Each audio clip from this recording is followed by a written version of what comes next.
வணக்கம் மக்களே. Nita form India சேனல்லேருந்து இன்றைய பதிவு பார்த்திங்கன்னா, மார்க்கெட்டோட ப்ரைஸ் பற்றி நம்ம சொல்லிகிட்டு இருக்கும்போது சமயத்தில் நிறைய பேருடைய தகவல் என்னான்னு கேட்டிங்கன்னா, மருந்து நிறையா கேட்டிருந்தீங்க. நான் மருந்து இந்த வீடியோவில் நான் அட்டாச் பண்ணியிருக்கேன் பாருங்கள். இந்த 4 காம்பினேஷன் ப்ளஸ் இது 2 காம்பினேஷன் மருந்து. இது ரெண்டுமே நீங்கள் கூட எக்ஸோடிஸ் சேர்த்துக்குங்க. ஆண்ட்ராகால் ஒரு மருந்து இருக்குது, அதையும் கொஞ்சம் சேர்த்துக்குங்க. அந்த ஃபோட்டோ நான் அட்டாச் பண்ணல, பட் உங்களுக்கு நிறையா தடவை சொல்லியிருக்கேன், வீடியோலையும் போட்டிருக்கேன். அதையும் 2 சேர்த்துக்கலாம், தப்பு எதுவும் வந்துடாது. இதில் பேந்தால் மார்க்கர் இது ரெண்டுமே 10 லிட்டருக்கு 20 ml போடுங்க. ரெனோஃபின் ஃபிடா இது ரெண்டுமே 10 ml போடுங்க 10 லிட்டருக்கு. அதேமாதிரி என்பிகேஎஸ் மகாதன் கம்பெனியில் சொல்லியிருக்கேன் பாருங்கள், என்பிகேஎஸ் அதுவும் மகாதன் கம்பெனியில் வர எம்என் மிக்சர் இது ரெண்டுமே நீங்கள் ஒரு 10 லிட்டருக்கு 25 ml இல்லைனா ஒரு 30 ml போடுங்க. ரெண்டுமே 30 ml போடுங்க போதும். 10 லிட்டருக்கு 30 ml போடுங்க, நல்லா எக்ஸலண்ட்டாக ரிசல்ட் இருக்கும். இதே நீங்கள் எக்ஸோடிஸ் போடுறீங்கன்னா 10 லிட்டருக்கு 10 ml, ஆண்ட்ராகால் போட்டிங்கன்னா 10 லிட்டருக்கு 20 ml இது போடுங்க. இப்போ மறுபடியும் சொல்கிறேன், கொஞ்சம் நினைவாக கேட்டுக்குங்க. முதல்ல போடுற அந்த பூச்சி மருந்து 4 மருந்து, அதில் பேந்தால் மார்க்கர் ரெனோஃபின் ஃபிடா இது 4மே பார்த்திங்கன்னா நம்ம செடிகளுக்கு வர கொசு தொல்லை, பூச்சி தொல்லை, புழு தொல்லை, அதுக்கப்புறம் மொக்குப்புழு, முடக்கு இது எல்லாத்துக்கும் நல்லா கேட்கும். ஒரு வேளை உங்கள்கிட்ட சிமோடிஸ் இருக்குது அப்படின்னா 10 லிட்டருக்கு நீங்கள் ஒரு 5 ml சேர்த்துக்குங்க 10 லிட்டர் தண்ணிக்கு. இதே ஒரு 10 டேங்க் நீங்கள் ஓட்டுறீங்க அப்படின்னா ஒரு 50 ml தேவைப்படும் அதிகபட்சமாக உங்களுக்கு. 5 ml சேர்த்துக்குங்க. அப்படி சேர்த்துக்கிற பட்சத்தில் இன்னும் பெட்டர் ரிசல்ட்டாக இருக்கும் சிமோடிஸ் சேர்த்துக்கிட்டிங்கன்னா கூட. இது 3 மருந்து ஆப்ஷன் தான், சேர்த்துக்குங்க, நல்லாயிருக்கும். காசு அதிகமாக இருக்குது அப்படின்னு ஃபீல் பண்ணால் சேர்க்காமல் விடலாம், பட் ஒரு பெரிய டிஃப்ரென்ஷியேட் இருக்காது. ஆனால் ஆண்ட்ராகாலும் எக்ஸோடிஸும் நல்ல ரிசல்ட் தரும், பூ அதிகப்படுத்தி தரும் இதோட சேர்த்தோம்னா. அடுத்த நெக்ஸ்ட் இதில் பார்த்திங்கன்னா இசாபின் அல்லது ஃபேண்டா ப்ளஸ் இது ரெண்டில் ஏதாவது ஒரு டானிக் சேர்த்துங்க. எந்த இடத்துலன்னு கேட்டிங்கன்னா எக்ஸோடிஸ் போடுற இடத்துல இது, அந்த இடத்துல இது 2 டானிக்கில் ஏதாவது ஒரு டானிக். ஃபேண்டா ப்ளஸ் கொஞ்சம் விலை கூட, இசாபின் கொஞ்சம் விலை கம்மி. இந்த மாதிரி போடுங்க. ரொம்ப இதுக்கு கன்ஃபியூஷன்லாம் ஒன்றும் இல்லை. நான் சொன்ன அந்த மாதிரி பேந்தால் மார்க்கர் நீங்கள் என்ன பண்ணுங்கன்னா 10 லிட்டருக்கு 20 ml, பேந்தால் 10 லிட்டருக்கு 20 ml, மார்க்கர் 10 லிட்டருக்கு 20 ml இதுமாரி போடுங்க. அதுக்கு அடுத்தது பார்த்திங்கன்னா ரெனோஃபின் ஃபிடா இது 10 லிட்டருக்கு 10 ml போடுங்க.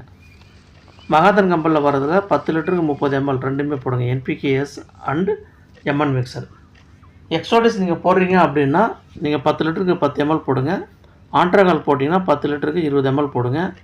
சிமோடிஸ் போட்டிங்கன்னா 10 லிட்டருக்கு 5 ml போடுங்க. இந்த காம்பினேஷன் ஃபுல் காம்பினேஷன் நீங்கள் தொடர்ந்து 2-3 தடவை பயன்படுத்தலாம்.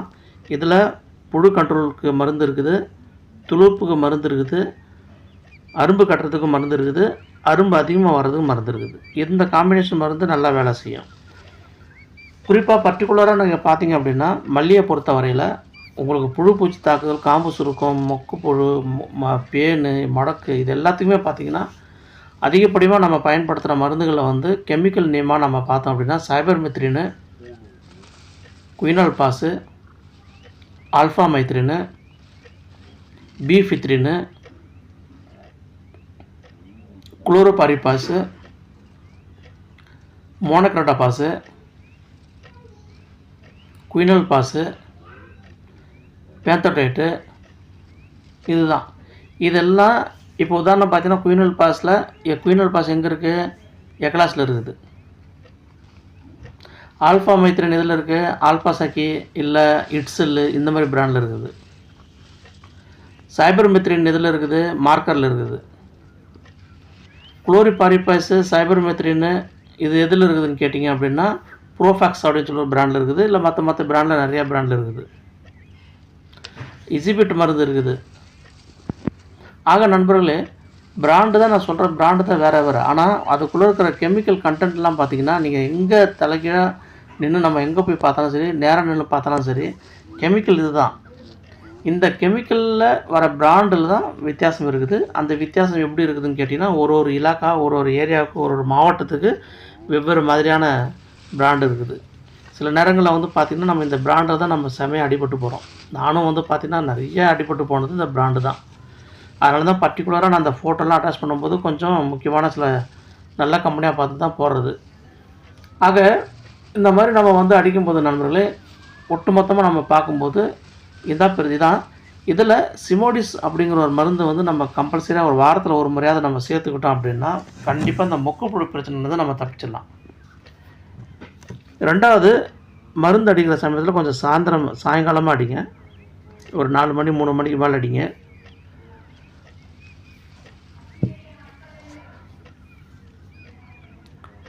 அதே மாதிரி மருந்து அடித்த பிறகு செடியோட வளர்ச்சி விகிதம் எப்படி இருக்குன்றது அந்த காம்பினேஷன் ரேஷியோ வச்சு பாருங்கள். நான்லாம் அப்படி தான் மெஷர்மெண்ட் பண்ணுறது. இதெல்லாம் நான் சொன்ன இந்த காம்பினேஷனில் இந்த எம்என் மிக்சரும் என்பிகேஎஸ் ரெண்டுமே, அது nitrogen, phosphorus, potash plus sulphur, இது 3 ப்ளஸ் 4 காம்பினேஷன் ஒன்றா இருக்குது. இது 4மே வந்து பார்த்திங்கன்னா என்பிகேல செடியை வந்து நல்லா வளர்ச்சி விகிதத்தை எடுத்து கொடுக்கும். செடியை கவாத்து பண்ணதுக்கப்புறமா நீங்கள் செடியில் அடி உரமாக நீங்கள் போடணும்னு நினச்சிங்கன்னா 16 போடுங்க. ஃபேக்டாம்பஸ், இது ரெண்டுமே வந்து ரொம்ப முக்கியமான உரங்கள் போடுறதுல. அப்புறம் பொட்டாஷ், இந்த 3 உரத்தையும் வந்து நம்ம சரிப்பாதியாக கலந்து போடலாம். கவாத்து பண்ணி ஒரு 2-3 நாள் ஆனதுக்கப்புறமா அடி உரமாக போடுங்க. ஒரு செடிக்கு வந்து ஒரு 1/4 கிலோ வரா மாதிரி, அட்லீஸ்ட் ஒரு 1/4 கிலோ வரா மாதிரி போடுங்க. நல்லா செடியை சுற்றி நல்லா போட்டுட்டு தண்ணி கட்டுங்க. இன்றைக்கி போட்டிங்கன்னா சாயந்தரமாக இல்லை அடுத்த நாள் தண்ணி கட்ட ஆரம்பிச்சிடுங்க செடியாண்ட. அதுமாதிரி நீங்கள் கட்டினதுக்கப்புறமா ஒரு வாரம் கழித்து மறுபடியும் ஒரு தண்ணி கட்டுங்க. இது ரொம்ப முக்கியம். நான் சொன்ன இந்த அளவுகோல் வந்து ரொம்ப முக்கியம். இதில் நிறையா சீக்ரெட் இருக்குது. நான் சொன்ன மாதிரி அது நான் எப்படி சொன்னேன் அப்படி ஃபாலோ பண்ணுங்கள். இந்த 3 உரம் வந்து ரொம்ப முக்கியம். உங்களுக்கு இன்னும் கொஞ்சம் நல்லா செடி மஞ்சளாக இருக்குது, மஞ்சள் தட்டி இருக்குது அப்படின்னா ஃபெராஸ் சல்ஃபேட்டை சேர்த்துக்குங்க. இந்த மாதிரி உரங்களை நீங்கள் வந்து சேர்த்துக்கிற பட்சத்தில் அதே மாதிரி பார்த்திங்கன்னா ammonium sulphate, zinc sulphate, potash sulphate, இந்த மாதிரி நிறையா உரங்கள் இருக்கும். அதில் ஒரு 5 கிலோவாக வாங்கி அதையும் கொஞ்சம் சேர்த்துக்குங்க. இதெல்லாம் வந்து உங்களால் முடிஞ்சால் இதெல்லாம் சேர்த்துக்கிட்டால் அடி உரம் ஒரு மாதத்தில் ஒரு முறை ரிசல்ட் ஓரியன்டாக நல்லாயிருக்கும்.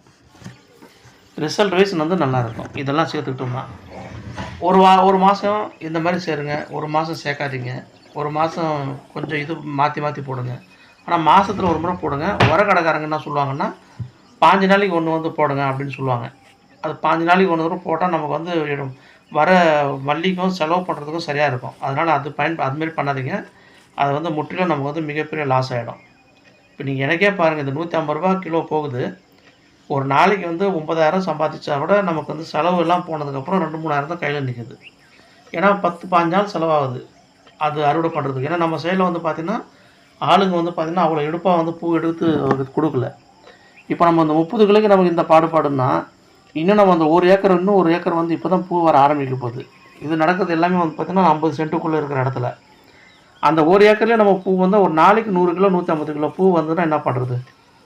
அதனால் வந்து பார்த்திங்கன்னா இந்த பூ வந்து இப்போ ரேட்டு கம்மியாக இருக்கிறதுனால நானும் கொஞ்சம் மருந்து அடிக்காமல் அதை அப்படியே தள்ளி போட்டுகிட்டே இருக்கேன். செலவு பண்ணுற காசுக்கு நம்மளால் ஆளுங்களோட கூலி தான் இப்போ நமக்கு வந்து எக்ஸ்ட்ரா செலவாகுது. ஏன்னா அவங்க வந்து தலா வந்து பார்த்திங்கன்னா ஒரு ஷிஃப்ட்டுக்கு ஒரு 3 மணி நேரத்துக்கு வந்து பார்த்திங்கன்னா அதிகபட்சம் 1 கிலோ 1.5 கிலோ பூ தான் எடுக்கிறாங்க. பட் என்ன பண்ணுறது, நிறைய இடங்களில் வந்து பார்த்திங்கன்னா 3-5 மணி நேரத்தில் வந்து 5 கிலோ பறிக்கிறாங்கன்றாங்க சில இடத்துல. பட் நம்ம இடத்துல வந்து இப்படி தான் நடந்துகிட்ருக்கு.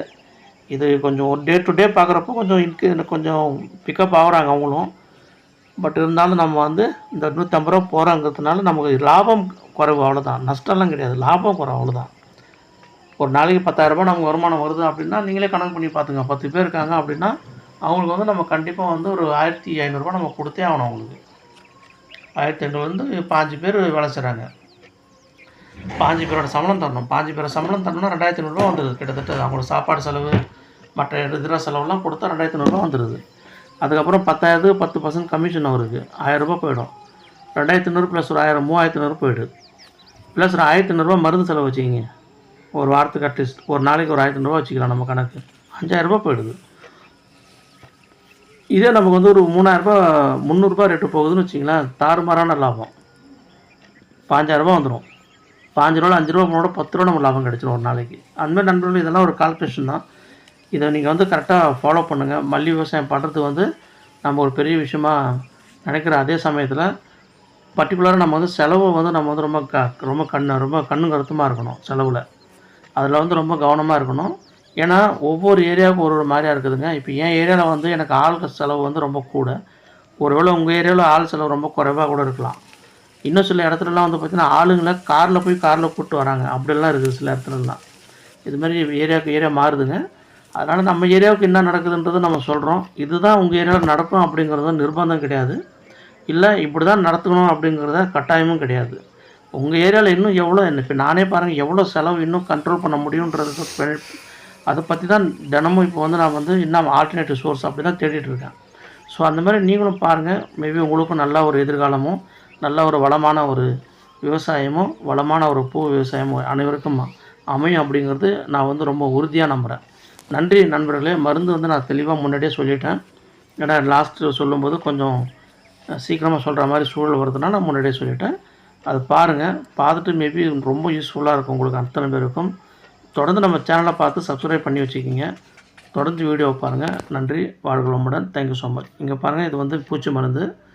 இதில் வரது ரெண்டுமே வந்து பார்த்திங்கன்னா உங்களுக்கு வந்து அதிகப்படியான ஃப்ளவர்ஸ் கொண்டு வர தரக்கூடிய ஒரு மருந்து தான். நன்றி நண்பர்களே. Thank you so much. வாழ்க வளமுடன்.